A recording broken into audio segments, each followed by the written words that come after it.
মোৰ আশাত দমকলৰ পাৰ ভৰাই থৈছে।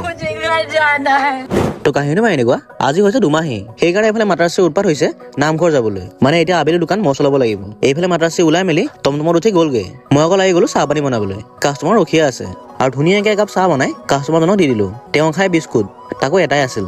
আৰু এইকণতে কি হ'ল মই গমেই নাপালো। টুকুৰা বিচ আছিল মানে, তাকে দিও নিদিওকে দি দিলো।